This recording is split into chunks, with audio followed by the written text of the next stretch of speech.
¿Qué repetimos nosotros en la Ave María? Dios te salve María, llena eres de gracia, el Señor está contigo. Y bendito es el fruto. ¿Quién dijo esas palabras? Santa Isabel. San Lucas en el capítulo 1, versículo 40 en adelante. ¿Y cómo se llama el fruto del vientre de la Virgen? ¿Cómo se llama? En el Evangelio de San Mateo, ¿quién le puso el nombre? San José. Y en el Evangelio de San Lucas, ¿quién le pone el nombre? La Virgen.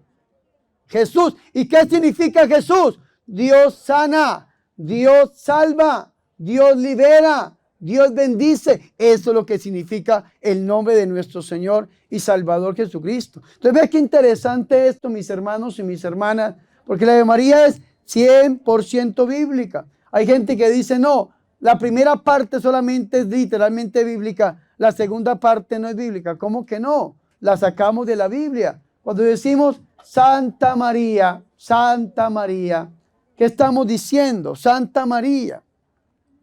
¿Cómo saludaba San Pablo a las iglesias de la época? ¿Cómo saludaba San Pablo? ¿Cómo? Los saludos santos de la iglesia de Éfeso. Lea la Biblia, léala. Los saludos santos de la iglesia de Galicia. Los saludos santos de la iglesia de Corinto. O saludos santos. ¿Sí era así o no era así? Y si San Pablo saludaba a aquellas personas como santos, ¿por qué no podemos saludar a nosotros a la Virgen María como santa? Si el ángel Gabriel le dijo que ella era quejaritomene, y la palabra quejaritomene traduce como llena de gracia, full de la gracia, en la cual no hay mancha, no hay nada que la oscurezca ni que la entristezca, porque en ella no hay mancha de pecado original. Ella es la siempre virgen, la pulcra, la pura. Y entonces, ¿por qué no podemos nosotros saludarla como Santa María, Madre de Dios? Si dice Levítico en el capítulo 19, versículo 2, que todos nosotros estamos llamados a la santidad. Sean ustedes santos como su Padre es santo. Y el Señor traduce esa palabra santo, kadosh, en hebreo, en San Mateo capítulo 5, versículo 48, como perfectos. Sean ustedes perfectos como su Padre del cielo es perfecto. Y si todos nosotros estamos llamados a la santidad, tenemos un modelo que nos asegura que sí podemos ser santos, que sí podemos vivir en santidad, porque allá nos está esperando el Dios Todopoderoso, y este modelo no es nada más y nada menos que la Santísima, Purísima y Castísima Virgen María. Amén. Fuerte ese aplauso a nuestra Madre Santa.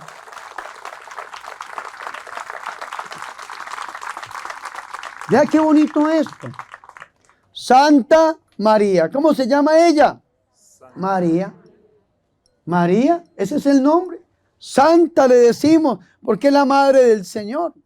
Hay gente que dice, es que la Virgen María la escogió Dios para que fuera la madre de su hijo. Pero después de que dio a luz al Hijo de Dios, ya Dios la desechó y María siguió viviendo su vida común y corriente. Eso es lo que dice la gente por ahí. Y es que Dios no escogió a la Virgen. Mírenme aquí. Dios no escogió a la Virgen para que fuera la madre de su hijo. No. Dios no la escogió para que fuera la madre de su hijo. Y entonces, ¿qué padre? Dios la creó para que fuera la madre de su hijo. Y eso es totalmente diferente. Porque yo aquí puedo escoger a una en medio de ustedes, pero es que Dios la crea para eso.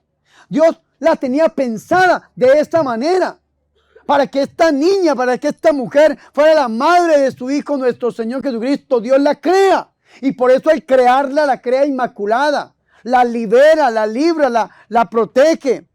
La excluye de toda mancha de pecado original, para que ella fuera la madre de su Hijo, nuestro Señor y Salvador Jesucristo. Porque el único, escúcheme muy bien, el único que se dio el lujo de escoger a su propia madre fue Dios. Es que esto es bello. ¿Ustedes escogieron a su mamá? No. Nos tocó la mamá que nos tocó. Yo la mía la amo con todas las fuerzas de mi corazón. Mi mamita, lo más sagrado que yo tengo en este mundo. Así como la mamá fue lo más sagrado que Jesús tuvo en este mundo, y por eso le obedeció hasta tal punto en cambiar su propia voluntad. ¿Ustedes sabían que Dios cambia la voluntad, sí o no? Claro.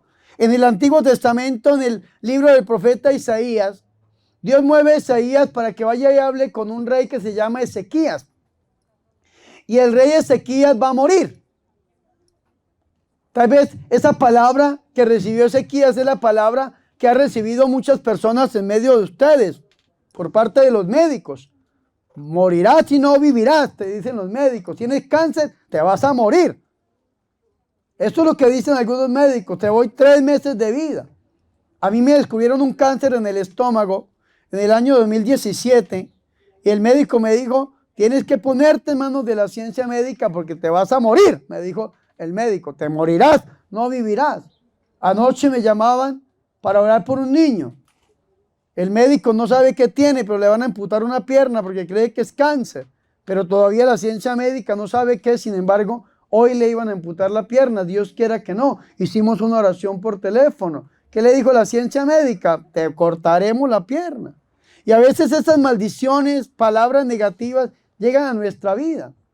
Un ejemplo, sufres de esto, tienes que tomar toda esta vida la medicina y esclavo ahí de una medicina. ¿Y por qué crees que estás enfermo de esta manera? Porque te lo dijo un médico. Porque la ciencia médica arrojó unos resultados y entonces ahí está esta palabra negativa, una palabra de maldición y entonces estamos esclavos a una medicina. Dios le manda a decir al profeta Ezequías, vas a morir, al rey Ezequías, vas a morir, morirás y no vivirás. Y entonces Isaías, que es el hombre de Dios, el profeta, Isaías va y obedece, porque recuerden que hay una palabra que se llama, la palabra que es la palabra dabar en hebreo, dabar, dabar. El dabar de Dios viene al hombre que es el neví, neví. Por eso los judíos dividían la Biblia en 3, la Tanakh, la Torá, los neviín y los ketubín. La Torá es la ley, los profetas, neviín y ketubín, los demás escritos. El neví, neviín, neví, profeta. ¿Quién es el neví? El que recibe la palabra de Dios, la dabar de Dios y se la comunica a la otra persona. Cuando una persona recibe la palabra de Dios y la lanza, eso es una profecía. La profecía no solamente es para futuro, la profecía es una palabra que impacte el presente del mundo, impacte el presente de la persona y también pues ilumine el futuro. El profeta no solamente anuncia y denuncia, el profeta acompaña, pastorea, consuela, dirige y guía. Vea que si ustedes leen, mis hermanos y mis hermanas, la segunda carta del apóstol San Pablo a los Corintios, en el capítulo 14 dice, busquen caridad, pero aspiren también a los dones espirituales, especialmente a la profecía, pues el que habla en lengua no habla a los hombres, sino a Dios. En efecto, nadie le entiende. Dice en el espíritu cosas misteriosas, pero al contrario, el que profetiza habla a los hombres para su edificación, exhortación y consolación. Esa es parte también del ministerio profético. Primera de Corintios capítulo 14 versículo 3. Edifica, exhorta y consuela. Porque a veces creemos que el profeta solamente anuncia y denuncia, anuncia y denuncia. No, también edifica, exhorta y consuela al pueblo. Y esta edificación, esta exhortación y esta consolación no solamente es para futuro. Porque creemos que el profeta entonces solamente dice cosas misteriosas. No, no, no. El profeta tiene que en este tiempo con su palabra impactar. Por eso es que, digamos, el Papa San Juan Pablo II, un gran profeta en vida, que impactó y sigue impactando a este mundo después de que parte a la presencia del Señor. Y entonces, ¿qué pasó? Vino el profeta Isaías y habló con el rey y le dice, morirás, no vivirás. Y entonces el rey, ¿qué hace? El rey recibe esa palabra, como la palabra del médico, ¿no? Te vas a morir, dice el médico. El rey recibe esa palabra, ¿y qué hace el rey? El rey voltea su cara, su rostro hacia la pared, como en forma de arrepentimiento, como en forma de verdaderamente estar arrepentido delante del Señor. Y dice el Salmo 50, 19, que Dios nunca rechaza un corazón contrito y un corazón humillado. El famoso miserere cordis, la misericordia de Dios.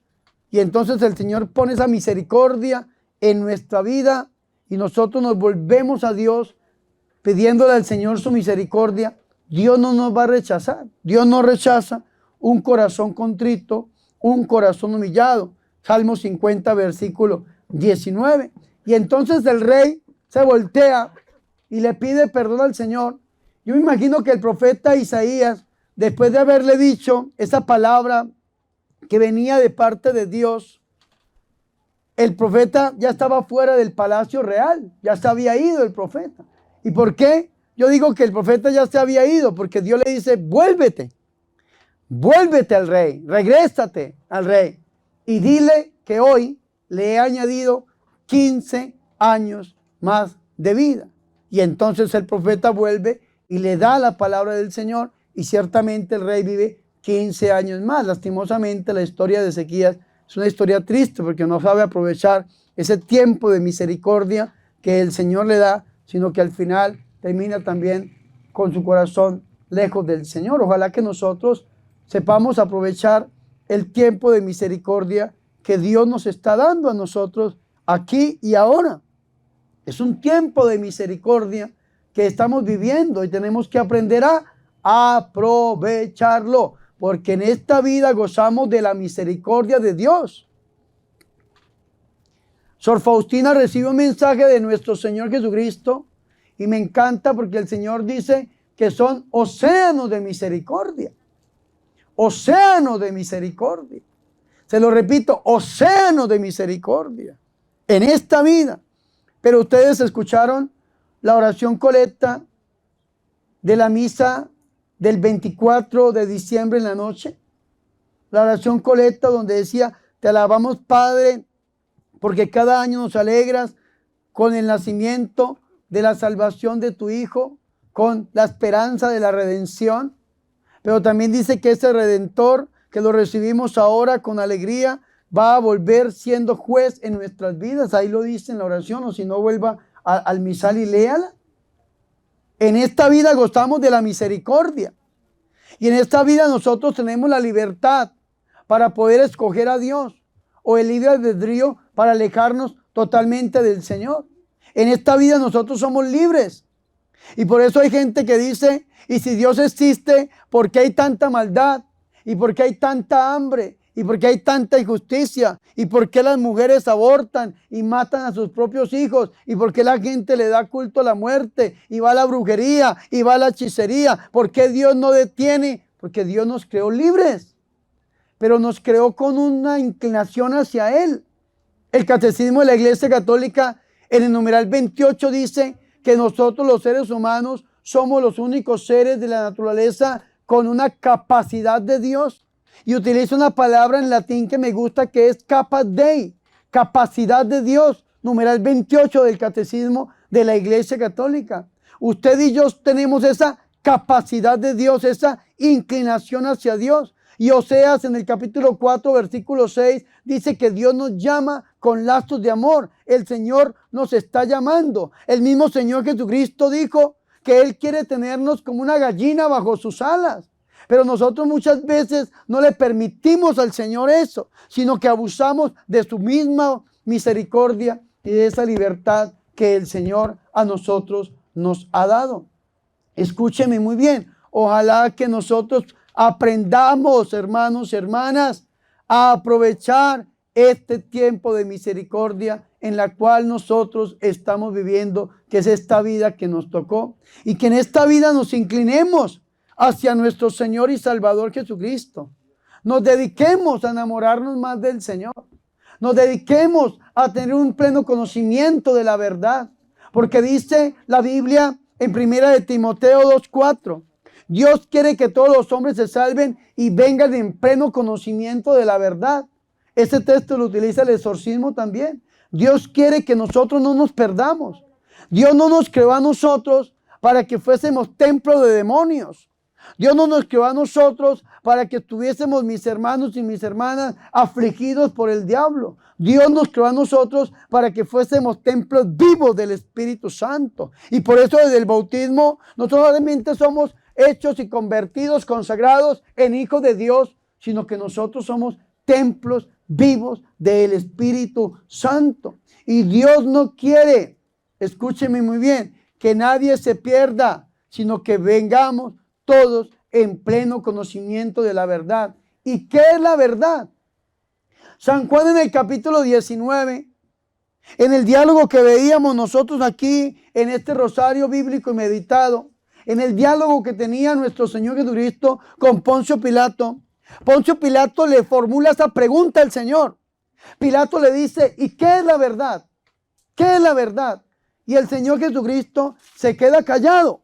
El Señor no le responde absolutamente. El Señor no le dice qué es la verdad. ¿Saben por qué no le responde nada al Señor? Porque Pilato estaba frente a la verdad.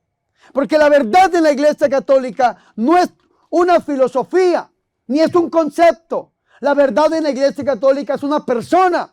Y esa persona tiene nombre propio. Y se llama Jesús de Nazaret, que dijo en Juan capítulo 14, versículo 6, yo soy el camino, la verdad y la vida, y nadie, absolutamente nadie, va al Padre si no es por mí. Amén. Fuertes aplausos al Rey de Reyes y Señor de Señores.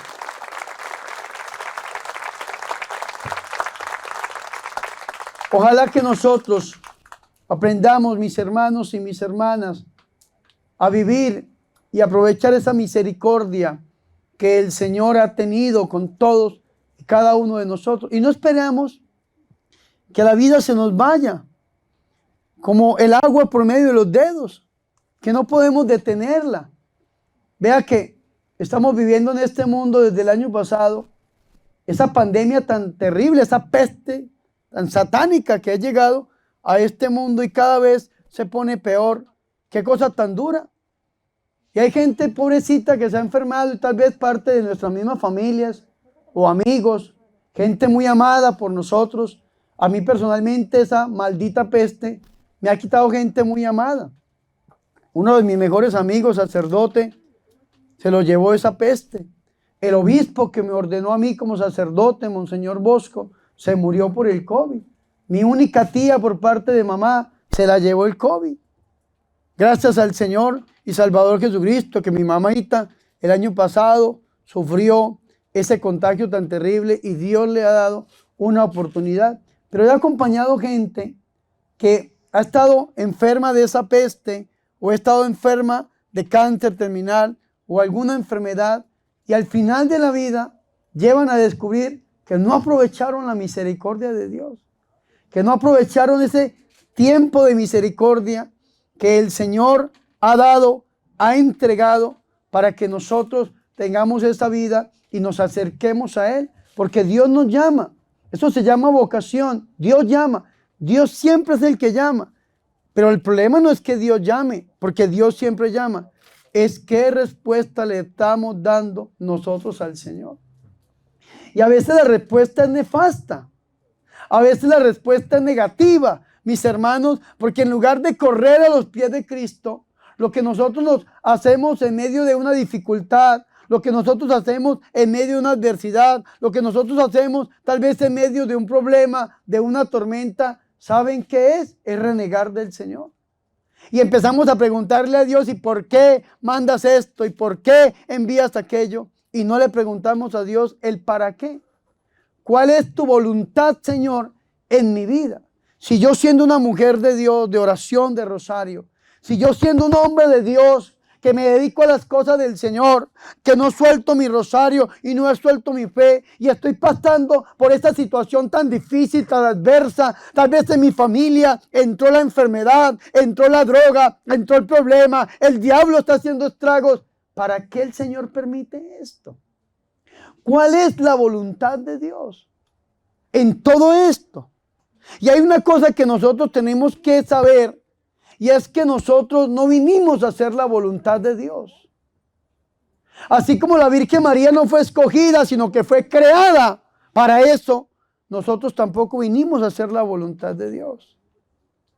Entonces, Padre, nosotros vinimos a que Dios haga su voluntad en nuestra vida y ese es el problema. Que muchas veces creemos que estamos haciendo la voluntad de Dios, pero resulta que por creer que estamos haciendo la voluntad de Dios hay un velo que nos deja ciegos, porque resulta que esa voluntad es la voluntad del hombre. O si no, preguntémosle a un pastor evangélico, a un protestante, preguntémosle qué está haciendo cuando rompe una imagen de la Virgen. Preguntémosle qué está haciendo un pastor cuando ataca a la iglesia. Preguntémosle qué está haciendo un pastor cuando habla mal de un cura. Preguntémosle qué está haciendo un pastor cuando hace que la gente vomite su bautismo o lo pisotee, que yo lo he visto, porque vengo de cuna protestante, donde hacen que se pisotee y se escupa el bautismo de la iglesia católica. Pregúntele a un pastor qué está haciendo y qué respuesta le va a dar. La voluntad de Dios.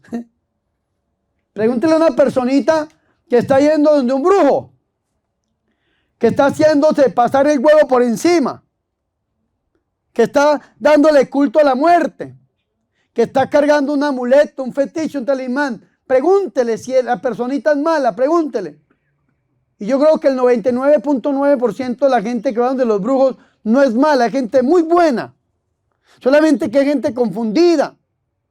Y hay gente que cree que está haciendo la voluntad de Dios.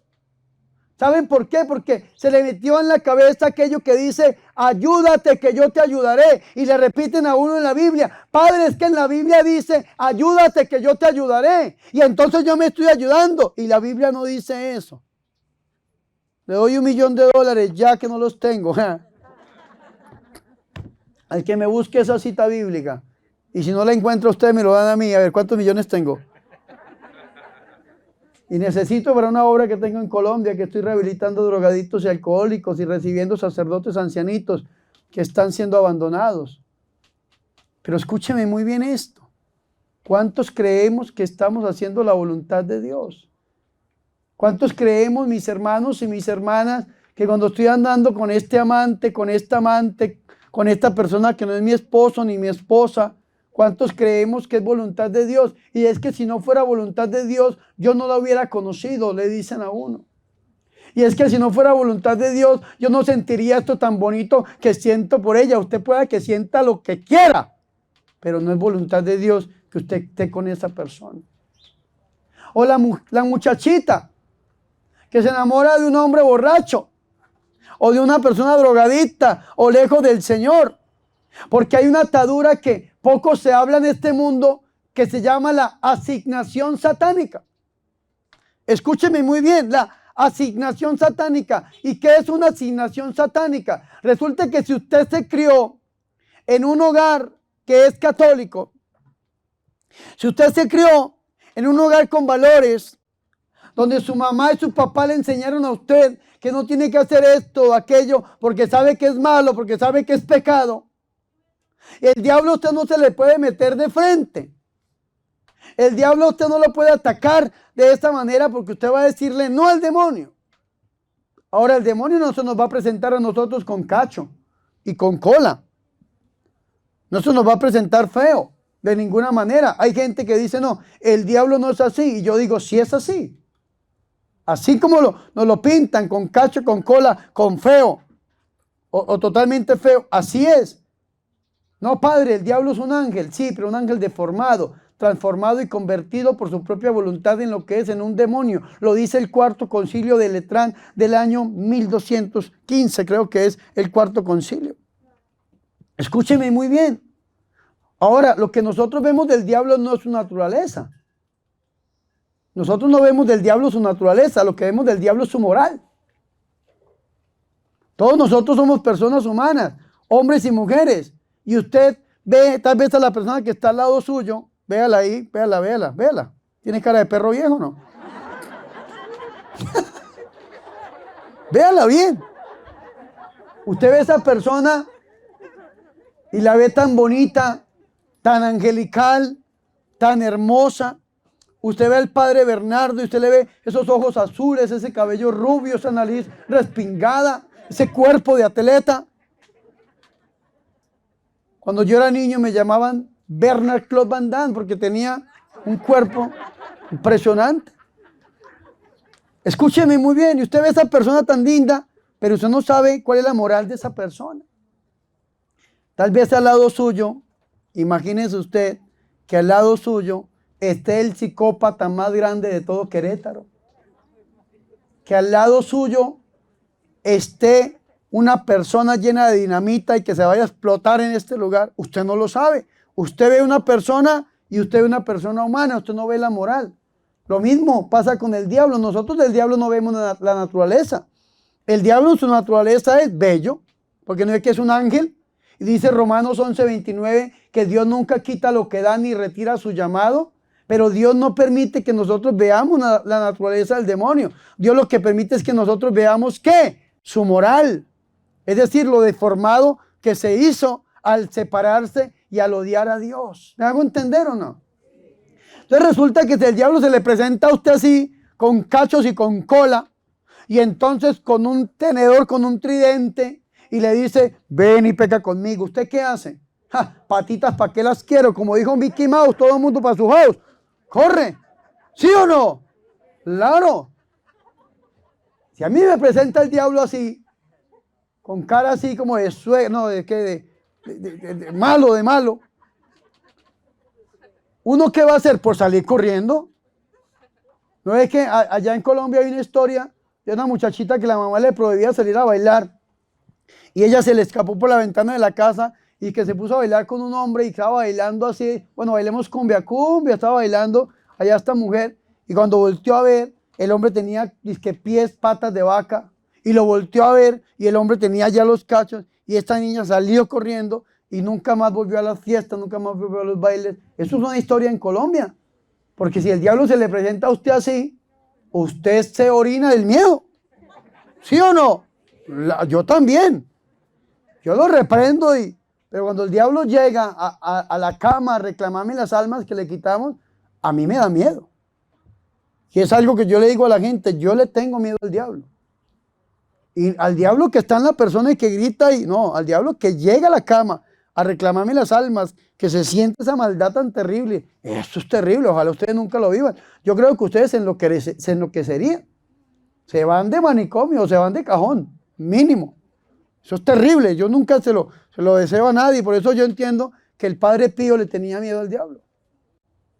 Porque cuando llega el demonio a reclamar el alma, si aquí alguno de ustedes le da culto a la muerte, ha pactado con la muerte, con el demonio y se va para el infierno si le sigue dando culto a la muerte, si alguno de ustedes le da culto a la muerte, adora a la muerte, libre y voluntariamente, y usted por esta jornada de oración, usted se arrepiente, usted deja de darle culto a la muerte, rompe ese pacto con el diablo y usted se entrega a Jesucristo, no crea que el diablo va a estar feliz.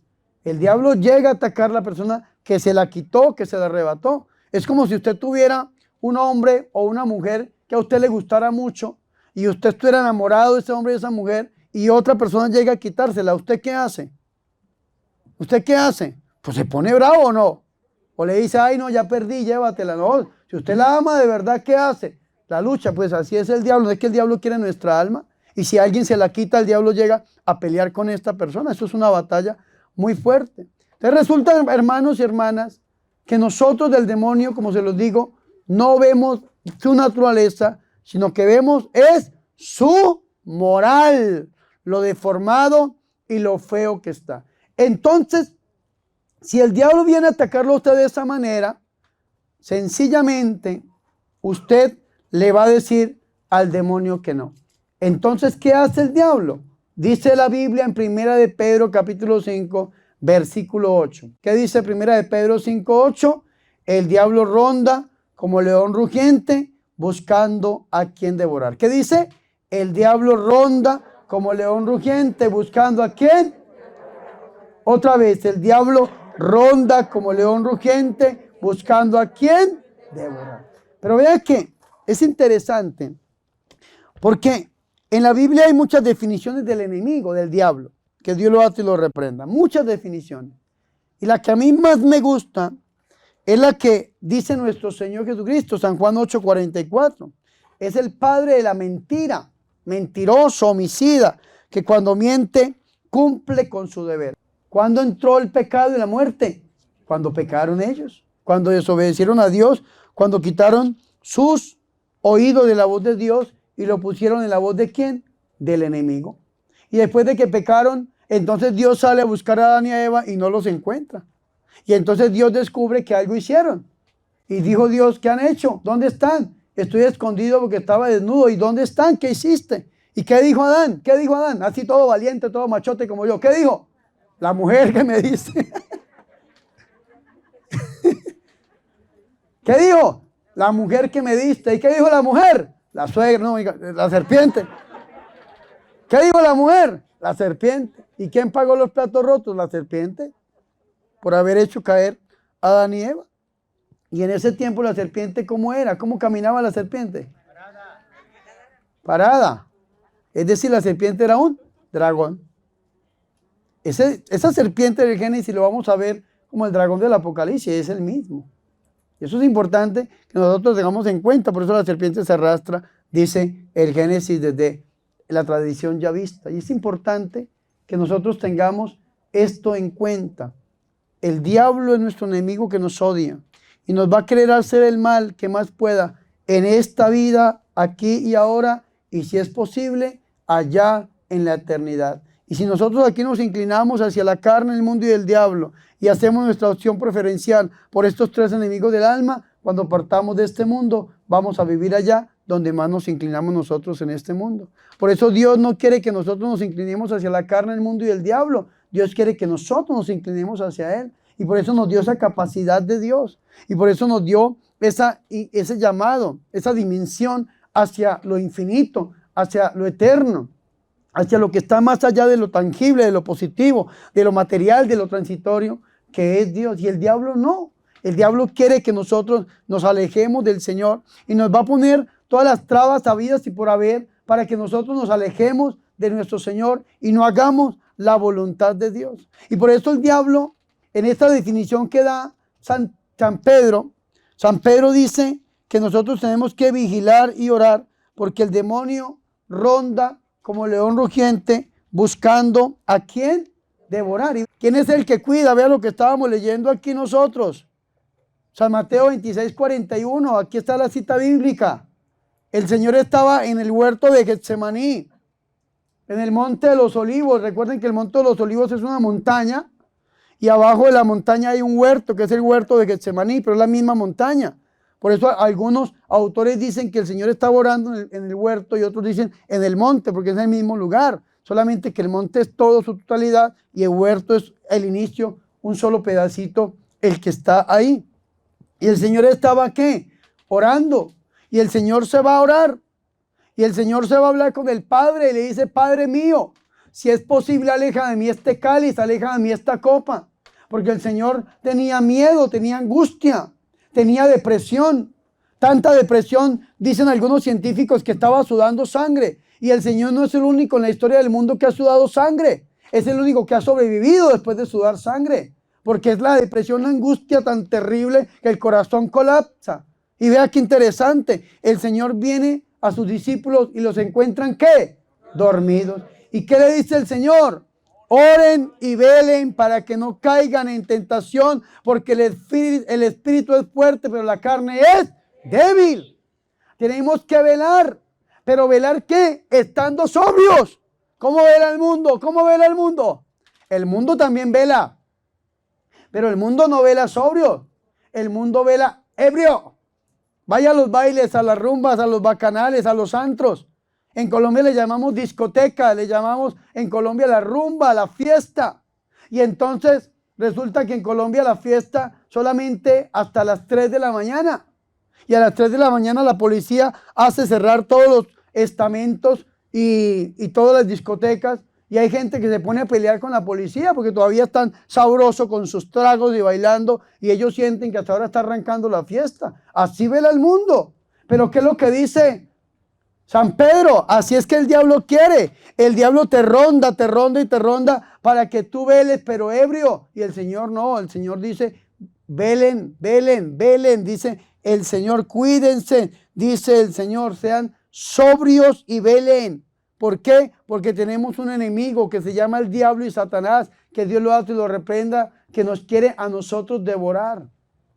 Y para que el diablo a nosotros no nos devore, ¿Qué tenemos que hacer, mis hermanos y mis hermanas? ¿Qué tenemos que hacer? Resistirle firmes en la fe. Primera de Pedro capítulo 5 versículo 9. Dice, resístale firmes en la fe. ¿Y cuál es nuestra fe? Pues la fe que nosotros nos gloriamos de profesar aquí en Cristo Jesús el día domingo, resumida en el credo. La fe que encontramos nosotros contenida en la Sagrada Escritura. Pero el diablo no quiere eso.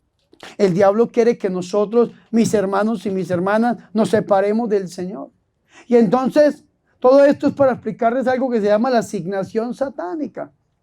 Entonces, usted está, una persona que está con valores cristianos, que cree en el Señor, que ama al Señor, que usted es una persona de Eucaristía, de rosario, de fe, una persona que no va donde brujos, ni brujas, ni hechiceros.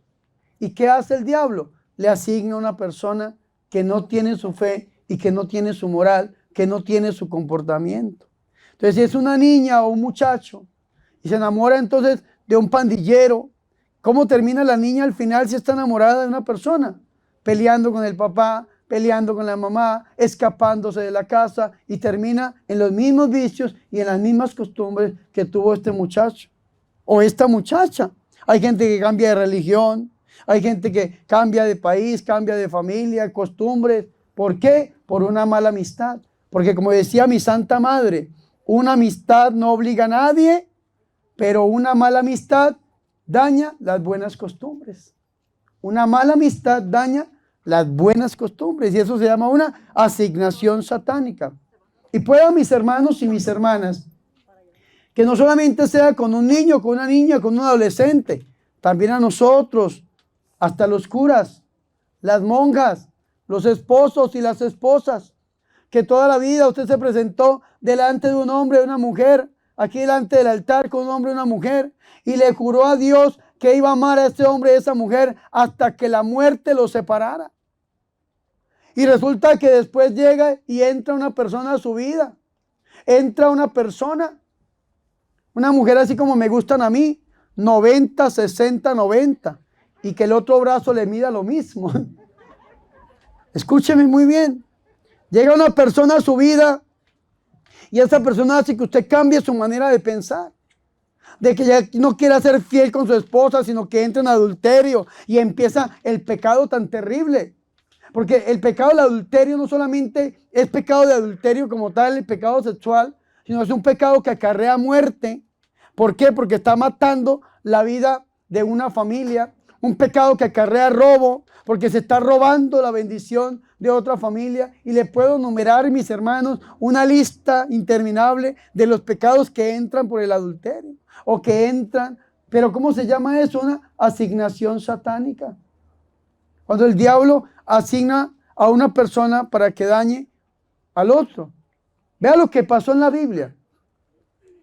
Pongámonos a pensar en un hombre llamado Salomón.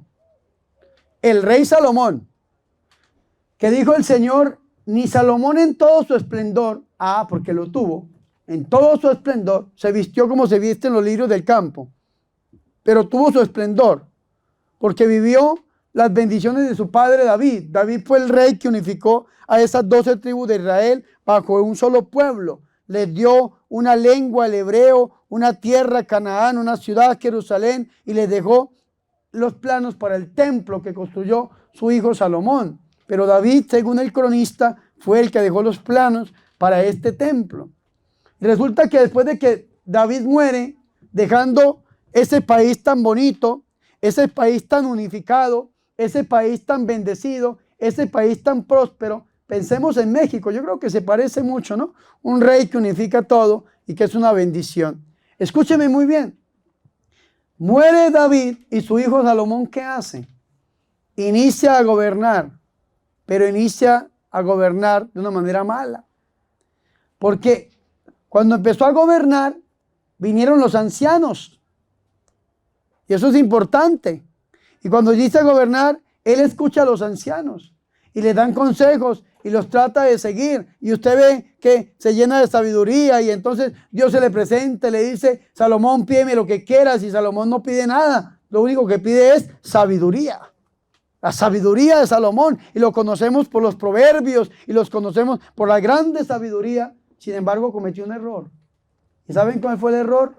Que se metió con personas equivocadas.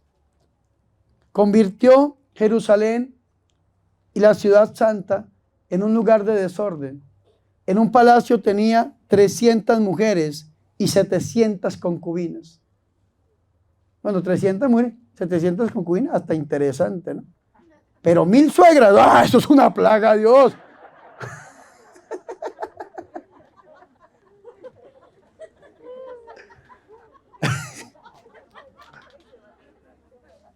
No, yo no tengo nada contra las suegras, no, es por sacar el chiste, ¿no? Aunque yo le contaba en estos días, una vez yo estaba en Kansas y me reía más de las suegras, me reía más, mucho más. Y resulta que se quejaron los suegras, se unieron y se creó la Organización Internacional para Suegras Unidas por Estados Unidos y se quejaron con la comunidad mía. Y entonces me llamaron la atención, el padre superior me llamó, me dijo, Bernardo, por favor, no se burle tanto de las suegras, vea que ta. Y yo, bueno, padre, y me regañó, y me prohibieron salir a predicar un tiempo y todo. Y entonces yo empecé a quererlas más de los que las quiero. Y resulta que después volví por allá a Kansas y se habían enterado que las suegras se habían reunido y habían creado una sociedad internacional para poderse quedar con la comunidad. Y me dijeron, padre, ¿verdad que le prohibieron predicar y misionar porque se quejaron las suegras? Y yo, sí, hermano. ¿Y usted qué opina de eso? Yo dije que el diablo se está manifestando.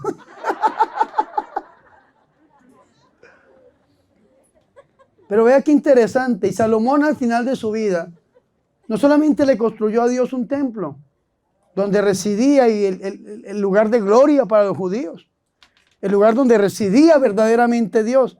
¿Sabe qué construyó Salomón? Para cada una de sus mujeres, templos a sus dioses. Lean la Biblia. Terrible. Y el Señor le dice a Salomón, por haber pecado de esta manera, Salomón, yo te voy a dividir el reino, porque eso se llama una atadura intergeneracional. Te voy a dividir el reino, pero no te lo voy a dividir en vida por honor a tu papá David, que se llama una bendición intergeneracional, sino te lo voy a dividir en tu hijo. ¿Y sabe qué pasó? Cuando murió Salomón, se subió un hombre llamado Roboán. Roboán era el hijo de Salomón. Algunos dicen que otro hombre que también era hijo de Salomón, o era que pertenecía a la corte del rey, llamado Jeroboán, pelearon y le dio golpe de estado y se dividió el reino. El famoso cisma de Siquem, allá de Reyes capítulo 12. El cisma de Siquem, se dividió el reino, quedaron 2 tribus en el reino del sur, tribu de Benjamín y de Judá, y las otras 10 tribus se fueron al reino del norte, mis hermanos, que es lo que conocemos nosotros como Samaria. Y ahí vino la división, el odio entre los judíos y los samaritanos. ¿Saben por qué? Por una asignación. Por una persona que lo único que viene a hacer es dividir, dañar la moral, dañar las buenas costumbres. Y ojalá que nosotros no caigamos en eso, mis hermanos, y tengamos lo que tengo yo. ¿Sabe qué tengo yo? Vea, olfato, papá, vea, olfato. Y no por la nariz, no tiene que tener olfato cuando el diablo se está acercando, cuando el diablo se está metiendo. Porque es que el diablo a usted no se le va a presentar con cachos y con cola. El diablo no se le va a presentar a usted oliendo a azufre. El diablo no se le va a presentar con el infierno abierto lleno de fuego. El diablo no se le va a presentar de esta manera. A usted el diablo se le va a presentar, mis hermanos y mis hermanas, de la manera más sutil. Así como se metió siendo una serpiente en el Génesis, pero si usted lo deja entrar siendo una serpiente en el Génesis, va a terminar siendo un dragón, el dragón del Apocalipsis, donde va a destruir su vida, donde va a dañar su vida, donde va a dañar su familia, donde lo va a dividir a usted totalmente. Y entonces nosotros para ese mal tenemos una cura. ¿Y sabe cuál es la cura? La cura la encontramos en la Santísima Virgen María, que es santa, que es inmaculada y es la que le pisa la cabeza a Satanás. Amén. Fuertes aplausos a nuestra Madre.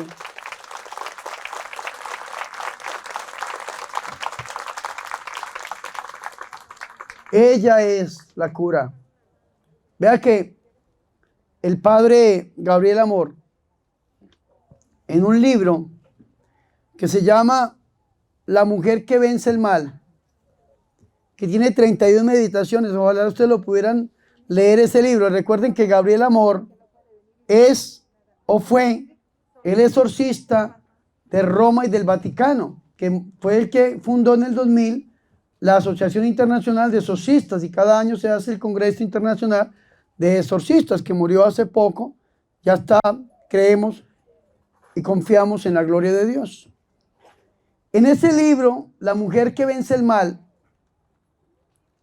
que tiene 31 meditaciones, si usted lo consigue y lo lee, acuérdese de mí, yo no tengo muy buena memoria, pero sí sé que es en el día 3 y 4, los 2 días.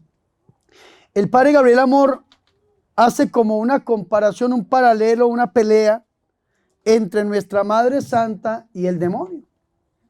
Yo lo explico, lo trato de explicar en un libro que tengo ahí que se llama La verdad sobre el diablo, el tomo 1.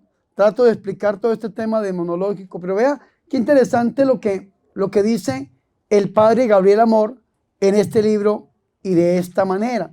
Dice el padre que la Virgen María es pura, santa, inmaculada, la que le pisa la cabeza al demonio.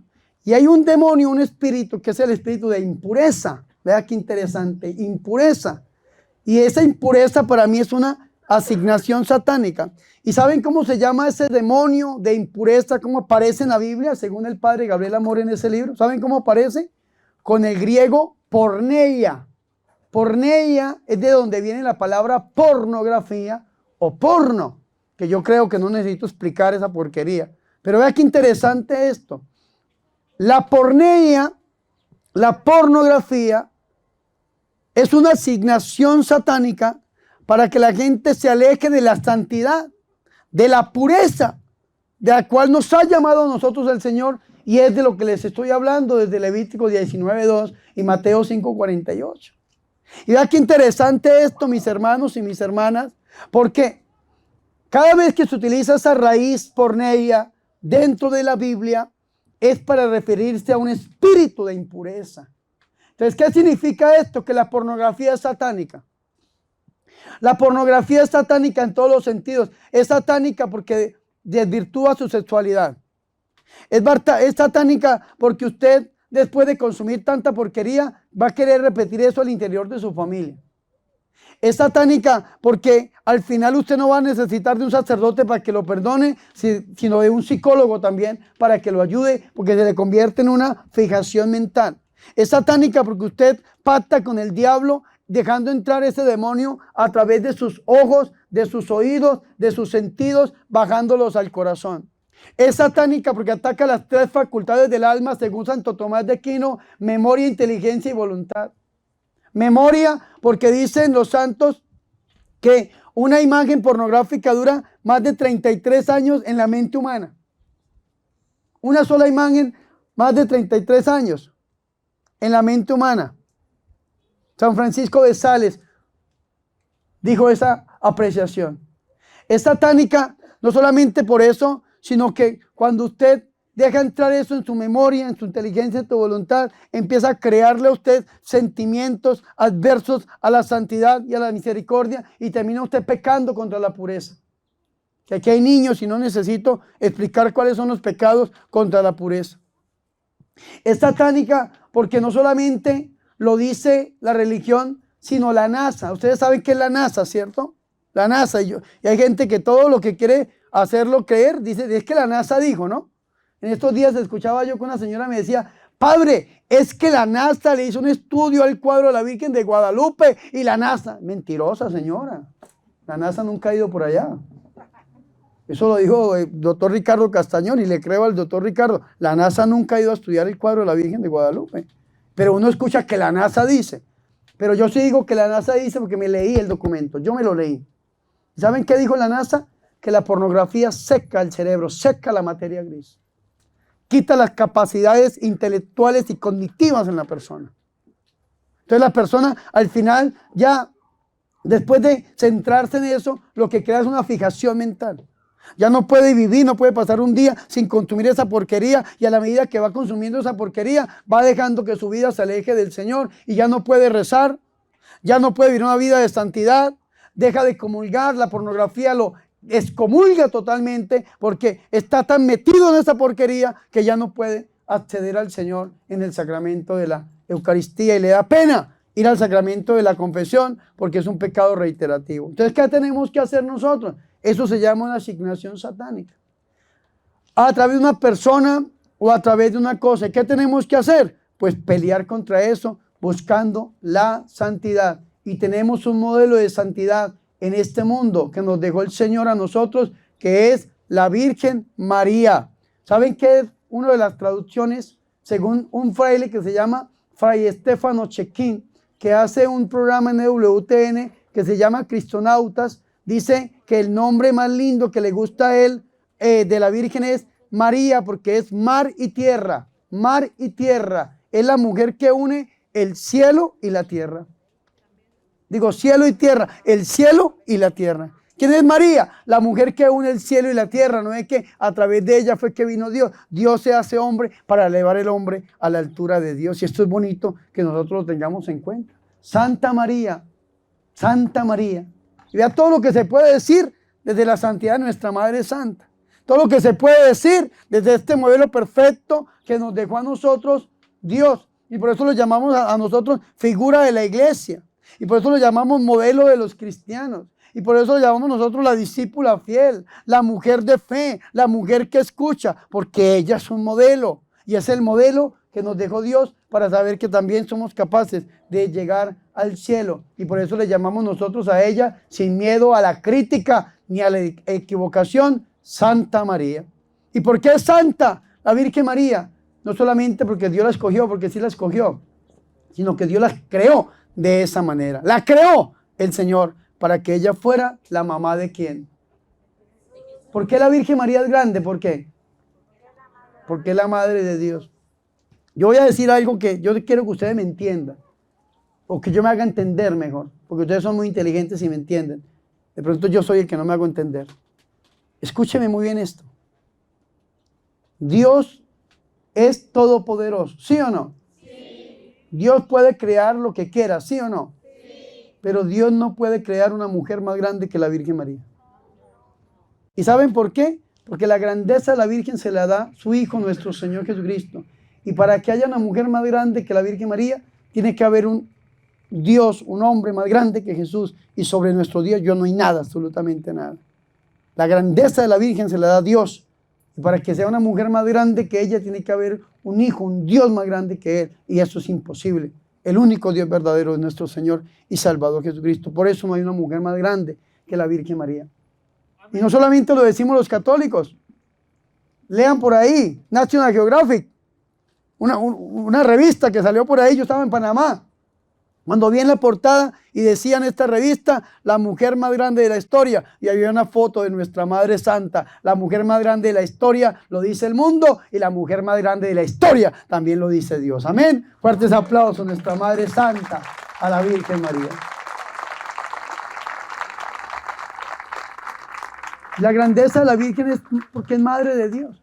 Vea qué bonito esto, porque nosotros tenemos que aprender cositas. ¿Cómo se dice Madre de Dios en griego?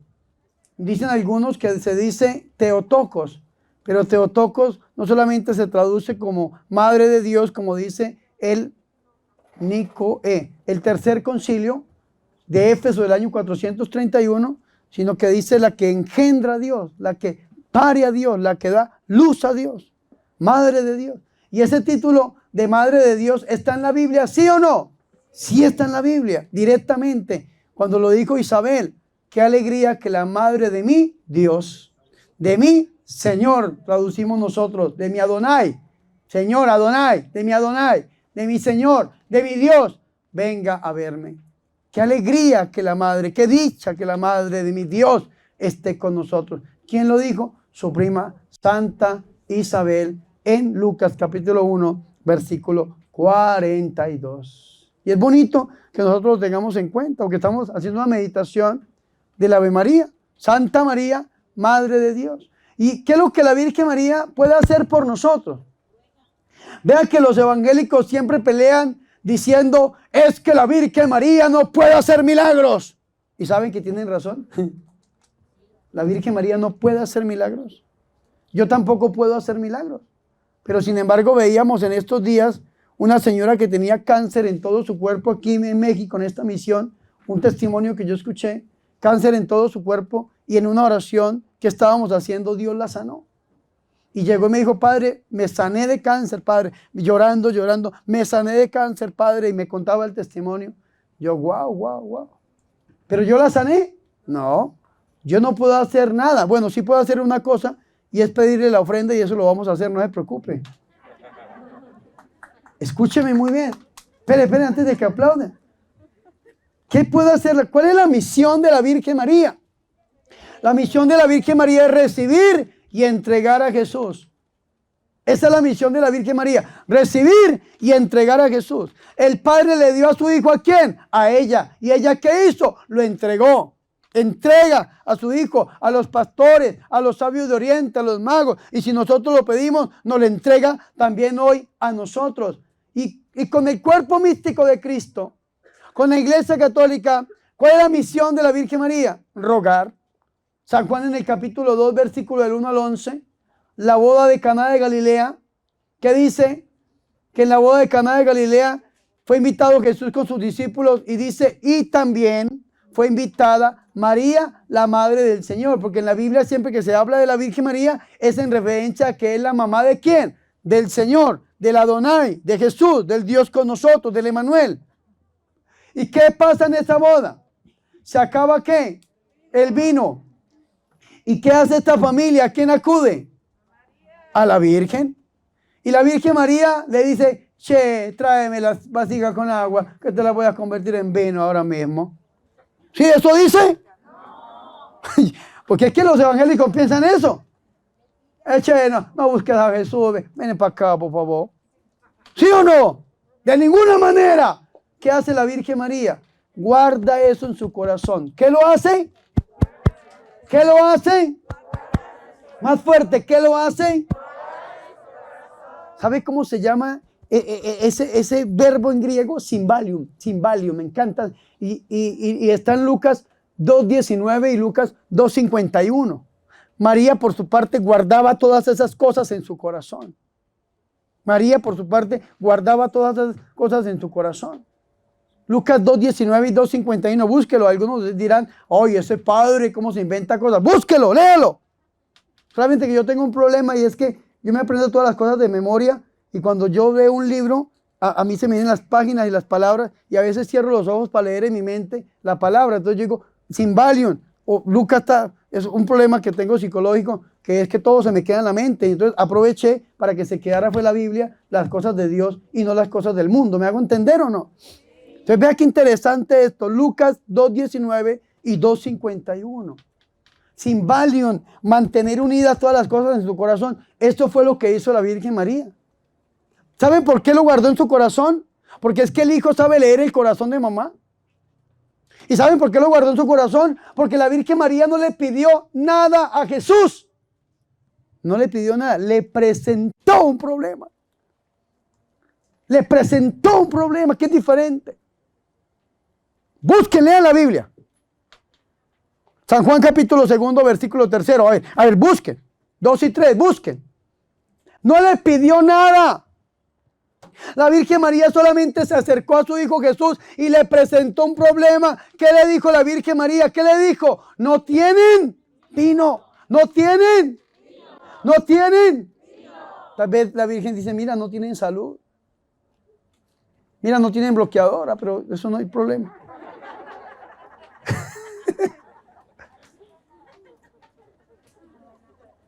Mira, no tienen salud. Mira, no tienen paz. Mira, no tienen libertad. Mira, no tienen prosperidad. Mira, el diablo los está atacando. Mira la enfermedad. Esto es lo que hace la Virgen María. Ruega. Presenta un problema delante de su hijo, Symbalium. Guarda en su corazón y su hijo lee.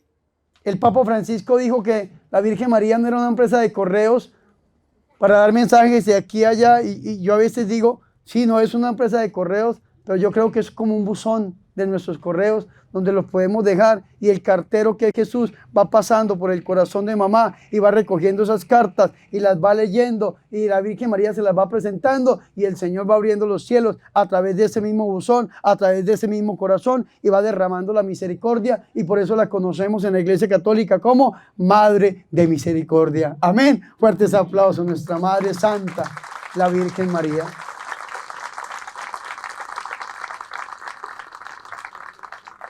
Y eso es lo que le pedimos a la Virgen. Nosotros no le pedimos milagros a la Virgen.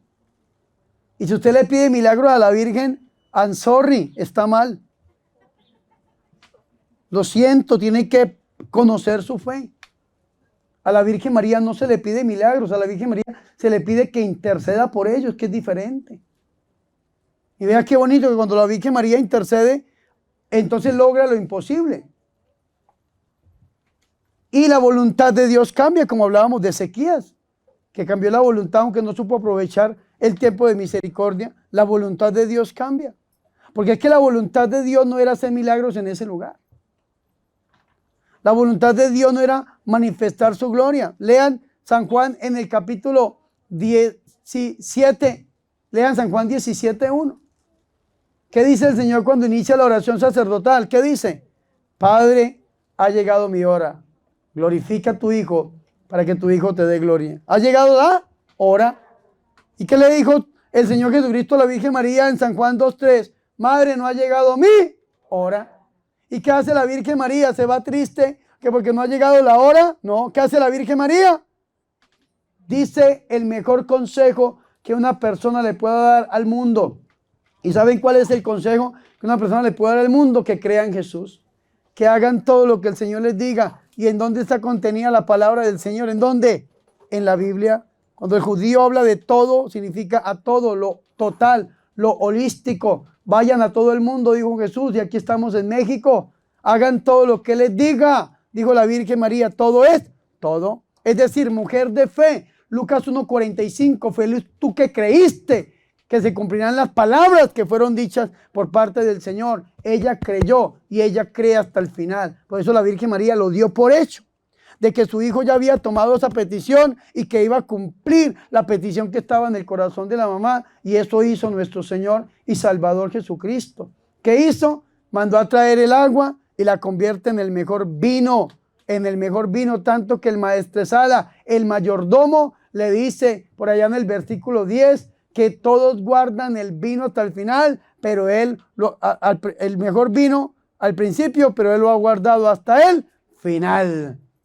Y vea qué interesante esto, porque dice el versículo 11, que de aquel momento todos creen, sus discípulos creen. Es decir, la Virgen María no solamente ruega para que nosotros alcancemos los milagros del Señor, sino que nos contagia de su fe. Y cuando yo veo a mi Madre Santa, y me pongo a leer sobre ella y a orarle al Señor, y yo veo este modelo de mujer, yo digo, pero yo quiero creer de esa manera. Yo quiero creerle hacia Jesús, que Jesús es el Dios Todopoderoso, que Jesús es aquel en el cual nada es imposible. Dice Lucas 1:38, nada es imposible para Dios. Lucas 18:28, lo que es imposible para los hombres es posible para Dios. Y este fue el Dios en el cual la Santísima Virgen María puso su fe y su confianza. Y si ella nos enseña a nosotros, ¿por qué nosotros no lo podemos hacer hoy? ¿Por qué razón tenemos que pensar de que yo no puedo ser sano? De que tengo que tomarme esa medicina durante toda mi vida porque es imposible que Dios me sane. Porque tengo que pensar de que es imposible que el Señor quite un cáncer, que quite un SIDA, que quite una osteoporosis, una diabetes, una artritis, una artrosis, que el Señor expulse un demonio. ¿Por qué tenemos que pensar de esa manera? ¿Por qué no podemos pensar como piensa nuestra Madre, la Santísima Virgen María, y hoy darlo por hecho?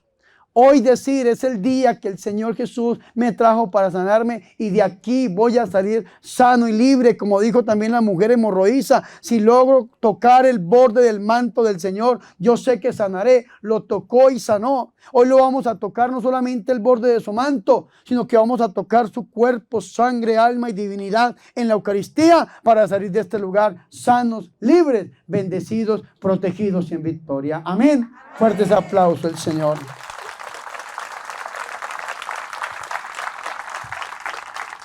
Ruega por nosotros, ¿qué? Pecadores.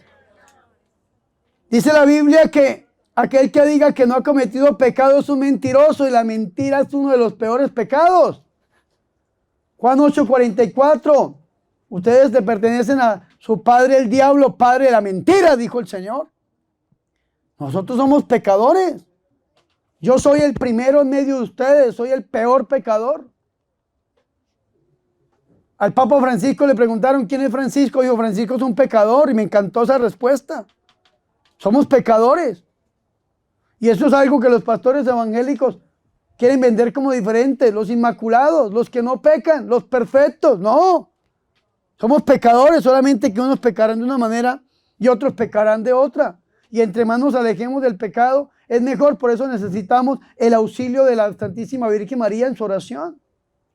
La Virgen María la conocemos como el refugio de los pecadores en las letanías que estábamos rezando con este libro del Santo Rosario en imágenes bíblico y meditado.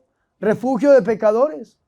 Y a veces, hermanos, no sabemos a dónde correr y a veces sentimos que las fuerzas no nos dan. Entonces le decimos que es auxilio de los cristianos. Auxilio de los cristianos.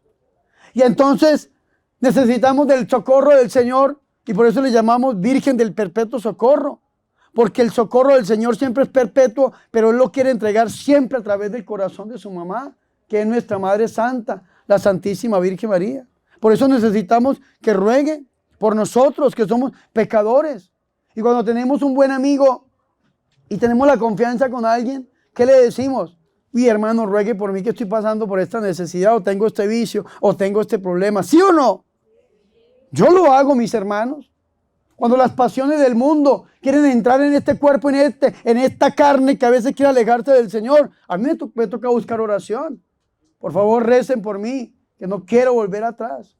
Y a veces hasta por las redes lo pongo, oren por mí, hermanos. San Pablo decía, oren por mí. Efesios capítulo 6, versículo 18, rueguen por mí, decía San Pablo. Y esto es importante, porque somos pecadores, somos débiles.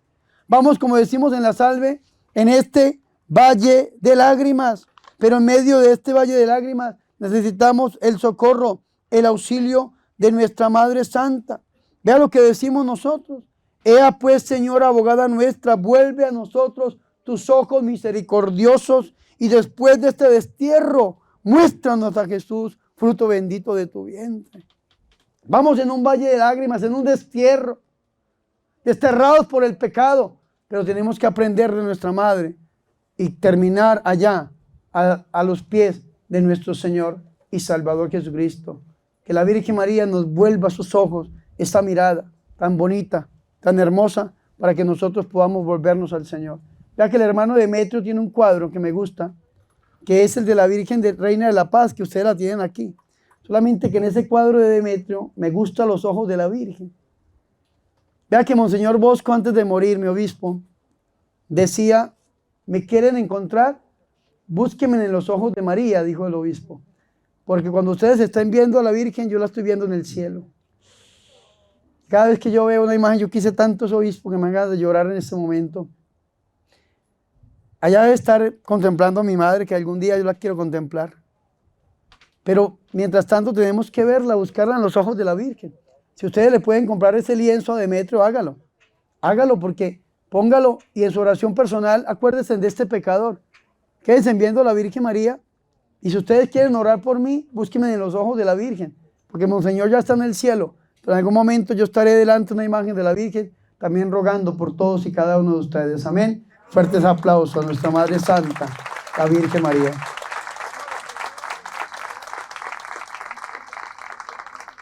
Y qué feo sería que ustedes me dijeran a mí, Padre Bernardo, ¿será que usted puede orar por mí, por un hijo? Y yo le diga, venga mañana. ¿Qué sentiría usted? ¿Se siente feo o no?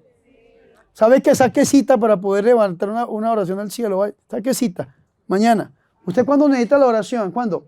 Ahora. ¿Qué decimos en el Ave María? Ruega por nosotros los pecadores, ahora. Que lo necesito ya, en este momento. No mañana. Y ella está dispuesta a rogar por nosotros, ahora. Pero también ¿cuándo? En la hora de nuestra muerte. Porque necesitamos irnos con su Hijo. Y vea que aquí viene la deformación del culto de la Santa Muerte que llaman ustedes. ¿Saben por qué? Porque la persona que está parada junto a nosotros a la hora de nuestra muerte debe ser la Virgen María. No debe ser ese demonio así calaverudo, con una hoz así esperando que usted se muera para llevárselo al infierno. No, no, no, no, no. El que le da culto a la muerte dice, es que yo tengo que ser amigo de la muerte porque cuando me muera me lleva con ella. Claro que se lo lleva, pero por los cachos, papá. Al infierno, papá. Porque la muerte es un demonio. 1 Corintios 15, lo leímos. La muerte fue vencida por la resurrección de Cristo, nuestro Señor. Usted no tiene que permitir que la muerte se pare al lado de su cama, porque la muerte para los cristianos no existe. La muerte para los cristianos no existe. Hay gente que dice, es que lo único para lo que no hay cura es para la muerte. ¿Y qué decimos nosotros? Si hay una cura para la muerte. ¿Y cómo se llama la cura para la muerte? Se llama la resurrección de nuestro Señor y Salvador Jesucristo. Amén. Fuertes aplausos a Jesús de Nazaret por su amor y su misericordia. Escúchenme bien. La cura para la muerte es la resurrección de Cristo. La muerte no existe. La muerte existe para el que está lejos de Dios. La muerte para el cristiano no existe, porque cuando nosotros estamos, ella no está. Y cuando llega, ya nos hemos ido con Dios. La muerte no existe. Al lado de su cama no tiene que estar parada la muerte, esperando a llevárselo. No. Al lado de su cama tiene que estar parada la Virgen María, para que cuando lo tome de la mano, se lo lleve a Jesús. Muéstranos a Jesús, el fruto bendito de tu vientre. Esto es lo que pasa. Vean que yo tengo un testimonio bonito. Mi abuela, que en paz descanse, mi abuela era evangélica, protestante, de las asambleas de Dios. Una mujer para mí extraordinaria. Yo me porté muy mal con ella cuando fui adolescente y drogadicto y la amenazaba porque yo llegaba borracho y drogado a la casa y ahí estaba arrodillada la viejita pidiéndole a Dios, dame un pastor evangélico, haz de mi nieto un pastor evangélico. Y yo le maldecía, le decía, cállase viejita, y la amenazaba con cortarle la garganta y la lengua si seguía rezando por mí, porque yo era un bandido, borracho, drogadicto, satánico, bandido. Sin embargo, esa viejita oraba. Yo me burlaba de ella. ¿Saben por qué me burlaba de mi vieja? Porque mi vieja no sabía leer. Sin embargo, mi vieja todo el día era sentada frente a la Biblia. Y yo le decía, abuelita, ¿usted qué hace sentada ahí frente a ese libro perdiendo su tiempo si usted no sabe ni leer? Decía, no se preocupe, mijito, que a mí el Espíritu Santo me va dictando. Y una vez le dije, a ver, lea, lea. Y empezó, pam, pam, pam, pam. Una vez llegué a la casa a las 7 de la noche y estaba sentada mi viejita frente a la Biblia pasando las hojitas. Todo el día de que se levantaba era así. Y yo le dije, ¿usted qué hace perdiendo el tiempo ahí, abuela? Ahí a la oscuridad no sabe ni leer, no puede ni ver. Ya está viejita. ¿Y sabe qué me dijo? No se preocupe, mijito, que el Espíritu Santo me va iluminando. Yo le dije, léame pues. Y, uy, me leía la Biblia la viejita. Murió siendo cristiana, no católica. Pero al final de la vida, mi viejita cuando se enfermó de un cáncer que tuvo en el estómago, mi viejita, yo tuve la oportunidad, era seminarista de poder acompañarla. Y entonces resulta que cuando cayó del hospital, yo le llevé a un sacerdote, se confesó la unción de los enfermos. Ella en su juventud había sido católica, había sido bautizada, su comunión, su confirmación. Entonces lo que hicimos fue la confesión, la absolución, el sacramento de la unción de los enfermos.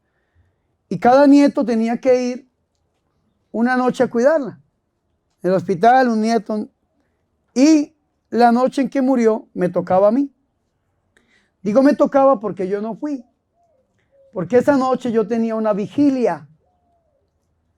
Y entonces o me quedaba en el hospital o me iba a la vigilia. Entonces cambié con un familiar mío, una hermana mía. Mi hermana pues tenía sus creencias un poco lejos del Señor. Una fe un poco lejos del Señor. Católicos, casadas, sí, pero no muy cercana al Señor. Los médicos habían prohibido que le diéramos agua a mi viejita. Entonces mi hermana se quedó ahí. Cuando mi hermana se queda ahí, mi abuela se despierta. Y cuando se despierta mi abuela, le dice, mija, yo tengo sed. Mija es una palabra colombiana para referirse a una persona que uno quiere mucho y es de menor grado, un hijo, un nieto. Mija, yo tengo sed, deme agua. Mi hermana le explicó que no.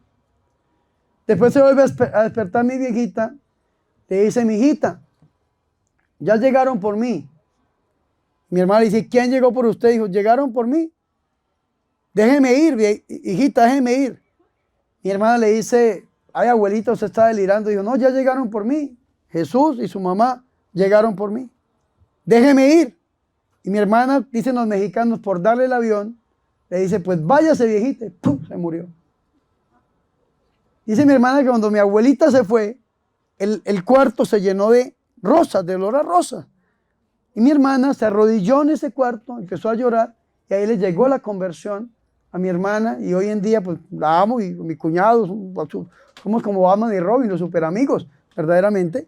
Entonces resulta de que, vea qué bonito esto, qué bonito que cuando nosotros partamos de este mundo, no llegue la muerte por nosotros, sino que llegue la vida, llegue Jesús, y siempre si nosotros somos devotos a nuestra Madre Santa, ella va a estar ahí rogando ahora y en la hora de nuestra muerte. Fuertes aplausos al Señor.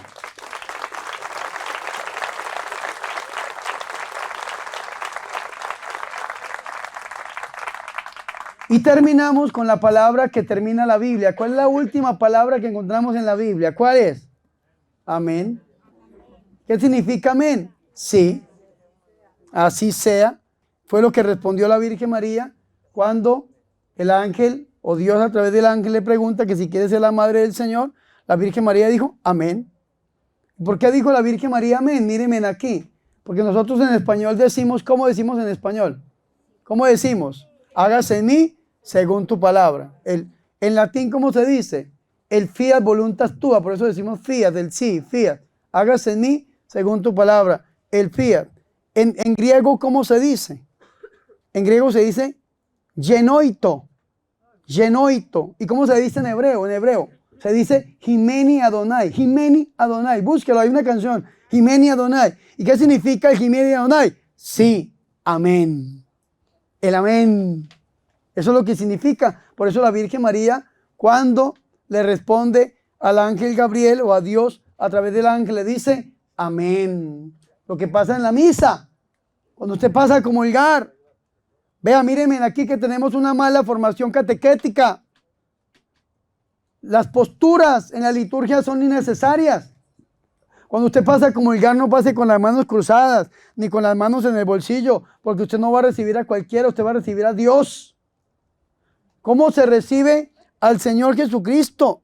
Con las manos así, en piedad, en forma de piedad. Así como las tiene la rosa mística en mis rosarios, vea. O la Virgen de Guadalupe.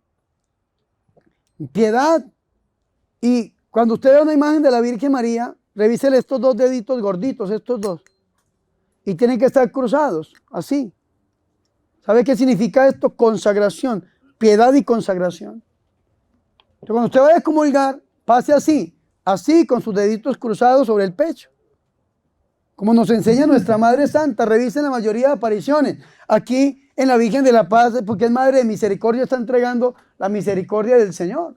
Pero la Virgen María Guadalupe, la Virgen María Fátima, la Virgen María Rosa Mística, tiene las manitos ¿dónde? En su pecho con sus deditos cruzados. Se llama piedad y consagración. ¿Qué es la piedad? Es el don por medio del cual nosotros amamos todo lo que es santo. Es sentir un amor cariñoso y bondadoso hacia Dios y hacia las cosas sagradas. Eso es la piedad. Entonces vea qué interesante esto, piedad y consagración. No pasen con las manos en el bolsillo, ni distraídos, ni rascando en la cabeza. Hay gente que pasa con las manos cruzadas a comulgar y a uno le da tanto pesar, uno dice, pobrecitos los catequistas, no les enseñaron a pasar a comulgar. Y cuando el sacerdote o el ministro tome el Santísimo en su mano y le diga a usted, cuerpo de Cristo, antes de usted recibir al Señor, diga, amén. ¿Qué significa ese amén? No solamente es una oración conclusiva, es el final de algo, sino que es, sí, estoy creyendo de que lo que me estás ofreciendo es el cuerpo de Cristo y por eso comulgo. Porque la palabra comunión significa común unión. ¿Qué significa común unión? Donde me uno yo con Dios o Dios se une conmigo. La tercera plegaria eucarística del misal romano dice que nosotros tenemos que transformarnos en Cristo, convertirnos en Cristo. La Iglesia Católica dice alter Christi, otro Cristo. San Pablo dice en Romanos 12:2 que tenemos que ser hostias vivas, agradables, sin mancha para Dios. Y esto es lo que sucede cuando comulgamos nosotros. Porque dice la biología que la sustancia mayor absorbe la sustancia menor. Yo aquí tengo un juguito que me trajeron muy rico. Si yo me tomo este juguito, se debe tener minerales, vitaminas, proteínas y no sé qué tendrá. Eso pasa a mi cuerpo, me alimenta. Pero cuando yo comulgo el Señor, ¿cuál es la sustancia mayor? ¿O quién es la sustancia mayor? ¿Quién? Jesús. Y entonces Jesús me absorbe a mí. Yo no me uno a Dios. Digo, Dios no se une a mí. Yo me uno a Dios. Me hago otro con Cristo. Y por eso se llama común unión. Pero para que haya esa común unión, usted tiene que vivir verdaderamente bajo todos los parámetros cristianos para poder recibir al Señor y que usted se convierta en otro Cristo. Decía Santa Teresa de Ávila, entre más Dios como, más de Dios soy. Y hay unas traducciones que dicen, entre más de Dios como, más Dios soy. Y ojalá que cuando pasemos, recordemos esta catequesis del Ave María y digamos, como dijo nuestra madre, amén, así es, creo en lo que me estás diciendo. Feliz tú que has creído en que se cumplirá lo que fue dicho por parte del Señor. Amén. Fuertes aplausos a Jesús.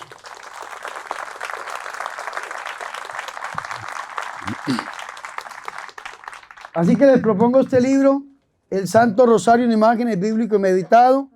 Crezcan, aprendas en esas 250 Ave Marías. Mediten en las imágenes que están ahí.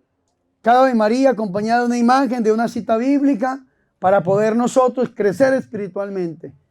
Para cuando venga un pastor evangélico y le diga a usted, venga, yo quiero que usted me escuche, dígale, claro, pastor, siga que también quiero que usted me escuche y rece el rosario con él.